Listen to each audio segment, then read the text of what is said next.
Hello everyone and welcome back to my opinion. And India won this 3-match T20 series against Afghanistan by 3 games to 0. We saw a thrilling game in Bangalore a couple of days back where for the first time in IT20 history, two superovers were witnessed in the same game. I felt bad for Afghanistan even though I'm happy India won the game and the series. They had India 22-4, but like we've seen in the past, the inexperience came to the fore, especially with a few players being rested in this game from the bowling attack. India got to 212 without losing a wicket from that point in time, courtesy a supreme knock from Rohit Sharma and a fantastic supporting act from Rinku Singh. I didn't think we'd get a close game from that point in time, and both sides after the 10 over mark bowled terribly, but Afghanistan got to that number that India posted in the first inning. It took two super overs for India to get over the line. So even though India won the game, I think it was a fantastic performance from Afghanistan. And even though India did win, I did feel bad for Afghanistan. I won't be reviewing the game in this video, but I'll be referring to certain events that took place when justifying some of my views. There's a huge selection conundrum going to this T20 World Cup where this year's IPL would be an influential factor in determining a few of the slots in the squad. I feel the squad is almost set, and like I just said, a few slots will be determined based off IPL performance. Recent events have meant that there are different ways you could go about or you have to go about accommodating certain players since a couple of legends of Indian cricket have returned in Virat Kohli and Rohit Sharma. And this means certain players who were in the race from before, or players who they weren't, it was unlikely they'd make the squad anyway, but there was some hope. They now don't have a chance of making it into the squad.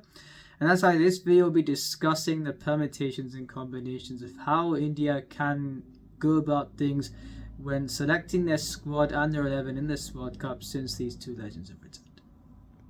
I'll start things off by going through the 11 that I would go with in the T20 World Cup, regardless of the selections that have taken place, and a few players that I would have tried out in the build-up. And I haven't mentioned a couple of players now. There can be alternatives for a few, but I'll start narrating my 11 now. This being Sanju Samson and Yashasvi Jaiswal to open the batting with Tilak Verma at 3 and Suryakumar Yadav at 4, Hardik Pandya 5, Rinku Singh 6, Ravindra Jadeja 7, Ravichandran Ashwin at number 8, Mohammad Shami 9, Jasprit Bumrah 10, and one of Yuzvendra Chahal and Kuldeep Yadav at number 11. Even if you're looking from a batting depth perspective, which has been talked about of late, you've got someone like a Ravichandran Ashwin, where he can bowl on any surface, but especially on the surfaces that would offer turn the Caribbean. You've got Jadeja, Ashwin, and one of Chahal and Kuldeep. It's a fantastic spin trio. Like I said during the World Cup, it is a misconception that Ashwin is a defensive bowler. He has both gears. And if you've got, they've been trying out Akshar Patel, where if you've got him and Jadeja playing in the same team, that does not work in my view, because Kuldeep Yadav is the attacking, or Yuzvendra Chahal would be the attacking threat. If they don't make the breakthroughs, you've got Jadeja and Akshar Patel who are defensive bowlers, and that would not work in my view, which is why a double-geared Ravichandran Ashwin, who's got the omniscience to be effective in any situation, Jadeja and Wanachal and Kuldeep would be fantastic. Bumrah, Shami, Hardik Pandya, the bowling takes care of itself as a backup teamer. You could have Ashdeep Singh or Bhuvneshwar Kumar. I don't know why they've ignored as if there are some better bowlers than him right now. He recently got an 8-4 in his first red ball bowling innings since playing for India in the Test series in 2018 against South Africa. So, considering the players or some of the players have been selecting off late, are they anywhere close to Bhuvneshwar Kumar? No, they're not in my view. So I don't understand why they've moved on from him, but he'd always be starting or in contention to make the squad in my view. And I've definitely included him in the squad.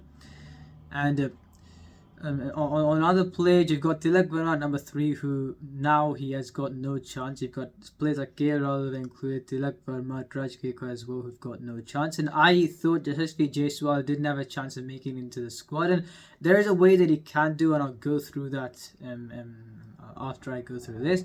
But it does affect the team combination. He's a fantastic player of spin, where I think in this year's IPL or last year's IPL he didn't get out to a spinner. He's been great in domestic cricket as well, and I feel opening the batting, especially in the Caribbean, it'd be a great option. But we'll have to see how they would include him in the side, where yes, they could include him, but it would affect the composition of the side as well. And Sanju Samson, where it's a case where after he's been dismissed for a duck in this game, he threw away a golden opportunity. And if they choose to move on from him when you're persisting with others who you've backed for 1.5 years now, it won't make sense. If Sanju Samson doesn't get into a white ball team for any team around the world, then something's wrong. And if that would be the case, then I wouldn't feel it would be because of his own talent. I think he's a fantastic player. I feel players like him, Nicholas Puran, KL Rahul, you pick these players based on talent alone. Sanju Samson is far too good a player not to be included in the T20 World Cup squad. So he would be in my side and he'd be opening the bank. So this is a side that I've gone with. You've seen Ravi Bishnoi isn't there because even in this case, if you've got Kuldeep Yadav starting in the side, there's no point when you've only got 4 backup starts to bring a backup wrist spinner when he's not going to play. When I discuss the 11s or the subsequent 11s, there is no spot for that second wrist spinner who doesn't offer much with the bat. So in my view, there'd be no point bringing Ravi Bishnoi along to the USA and the Caribbean. So I'll discuss those 11s after this. And now on the first option, Jaiswal plays and you haven't got a keeper in the top 6. I would go with Rohit Sharma, Yashasvi Jaiswal, Virat Kohli is the top 3, Suryakumar at number 4, Hardik Pandya 5, Rinku Singh 6, Jitesh Sharma number 7, Ravindra Jadeja 8, Mohammad Shami 9, Bumrah 10, Kuldeep Yadav 11, based on who they would go with. In this side, Hardik Pandya having to bowl 4 overs is not a bad thing, but I'm saying if he is injured, he gets injured maybe midway through the tournament, which he's been prone to injuries of late. You've got Shivam Dubey, who I think in terms of, especially in the Caribbean, being that spin hitter, he may even be better off with the bat than Hardik Pandya. But in his case, and this is where I didn't get the way they used him in the recent games either, where in this side, he's going to be a backup for Hardik Pandya who have to bat at number 5 at the earliest. So instead of sending him out then, you're sending him out at 4. Yes, he scores 60s, well and good, but is there any point when he's not going to... Well, if you've got the top 4 that you've got there, how often is a side with Rohit Sharma, Virat Kohli, Suryakumar Yadav going to find number 5 having to walk out at the 8th over? So very rarely. And that's why I feel if he has to do that, then he's shown that he's got the skill set to walk out early like he did in last year's IPL and go about things the way he goes about things. But when you've got the opportunity to simulate a situation that would be more likely what would happen on a routine basis, even the last game, he walks out ahead of Sanju Samson, didn't make any sense. And even in CSK, he's been used as a power hitter or spin hitter at number 4, where I feel for this season for CSK, we'll have to bat at 5 and we'll have to bowl more. And on his bowling, given the bowling options that CSK has got, where everyone can bowl and everyone can bat as well, where he may get opportunity at number 5 for sure, I think. But on his bowling, if Moeen Ali's not going to get a bowl even on turning tracks, what is the chance Shivam Dubey is going to get even 10 overs out of 14 league games? So if he doesn't bowl, and if he does better at 4 than at 5, then is he a Hardik Pandya backup in the side? No, he isn't. So I feel this move can only materialize if these two things happen. He bats at 5 in the IPL and he bowls a lot of overs. So I'll have to see how that goes. And on the keeping bracket, you've got to have 2 keeper bats in the squad. Now, you don't want to change the team composition by including a player like Sanju Samson if you've got Jitesh Sharma on the side, because then you have to take out Jaiswal. So that's why I feel if you are going to include Jitesh Sharma, going by this team composition, Dhruv Jurel is the default option. That spot may be sealed. There's no one else who can play that role as well as him as of now. And that would be called up to the Test squad and to this T20 World Cup squad as well. And he's been doing well. He did well for the Rajasthan Royals in his debut season. And if he does well this season again, then you think that would be quite good. It would add to the batting quality that this Indian side would have. Akshar Patel as a backup for Jadeja, do I think it's ideal? No, because is Jadeja going to get injured a lot of the time? No, he isn't. Out of him and Akshar, there's been rumour that Akshar could start ahead of him, but I feel, especially from a bowling front, if India have to defend 150 or so, who are you going to be more scared of? Even if Akshar Patel's bowled very well in every game he's played, who are you going to be more scared of? Jadeja or Akshar? I would feel more scared of Jadeja, so I feel he would start ahead of Akshar Patel. Unless he gets injured, there's no chance for the latter, and therefore there's no point having him in the squad when he won't play.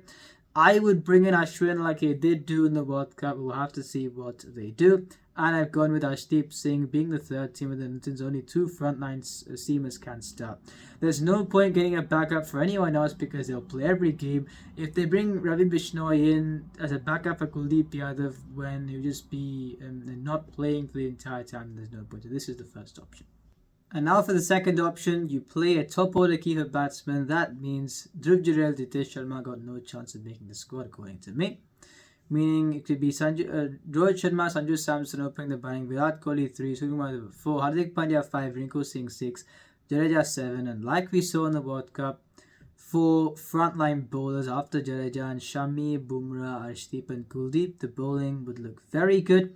And I don't mind it because Bumrah has shown of late that he can bat number 8. And I feel India have got the versatile players, the anchor players in Kohli and Rinku Singh as well, who can explode at the end. And so can Kohli, where you've got also the power plays in Sanju Samson, Suryakumar and Hardik Pandya, where will they go well on the slow tracks? I'm not so sure, so that would be a pointed question. That would be someone like a Yashasvi Jaiswal, maybe a miss there.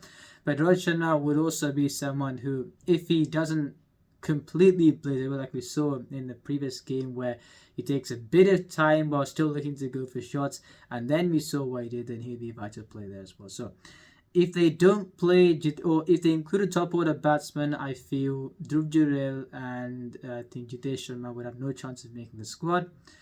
I hope they select Ashwin ahead of Akshar, but I've got Akshar there, and you've got Mohammad Siraj as a backup seamer for one of the main 3 seamers. Shivam Dubey is a backup for Hardik. If Rishabh Pant is fit, then he would be starting ahead of Sanju Samson, but I've just put an asterisk next to his name because I don't know if he'd be fit or not. They bring in Ishan Kishan or so, but he's done much better at 3 than he has done opening. I felt him batting at 3 would be better off for him in a white ball or in a T20 side than him opening the batting, and I've implied this even before. And so if Rishabh Pant is fit, he would start ahead of Sanju Samson, but if not, I just put his name down there, but Samson would start. So then that would mean India would have batting until 7, and then you've got the frontline bowlers. If Ashwin is in the side ahead of Akshar and Hardik Pandya is fit, it would strengthen this side massively, but we'll have to see how that goes. And now for what I think could be the final option. In this case, you've not got a genuine keeper starting in the 11. I think Rinku Singh has kept in an A game before, and I don't think his keeping will be tested in the IPL because you've got other players there like a Rahman Gurbaz.